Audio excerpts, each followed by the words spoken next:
I certainly never meant to kill a hooker. Fuck her? Yeah. Choke her? Of course. We all have those moments when we get caught up in the moment. And I guess that happened when I had my hands clamped around her petite little neck.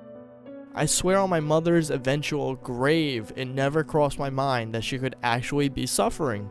See? It started innocently enough. It was when I was wrapping up her burial in the woods behind my house that everything went to shit. At 7 years old, my son Toby was able to understand that his daddy was doing something very bad. I figured it was dark enough to escape detection when I started at 7:13 p.m., but I looked up to find him simply standing there in the moonlight, crying silently. The fact that he was making no noise meant two things. First, he had been there a while, watching every blood-soaked hooker heave that I had made. Second, he comprehended just enough of what was happening not to need any questions answered. The kid was fucking quiet as a mouse, and the moonlight sparkling on twin trails down his cheeks. What options did I have? Ask him to hide the secret? Pay for years of therapy only to have a damaged product at the end? Live under a roof with a ticking time bomb that might spill the beans at any given moment of weakness?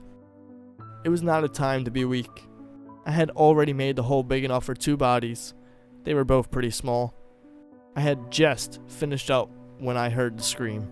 Jenna, my 4-year-old, was running back to the house. She must have snuck out of bed as well. I sighed and chased her inside. Given her head start, she was able to make it into the kitchen before I caught up with her. When I got there, she was blabbing to her mother.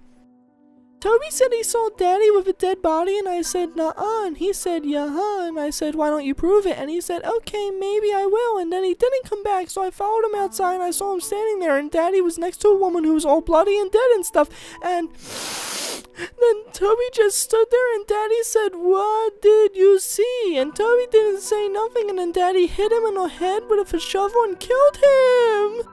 My wife looked at me with a mixture of conviction and absolute disgust. I could tell she believed every word. God damn it. Anyway, that's how my whole family died. Even my mother, who was living with us at the time, intruded before I could finish cleaning up.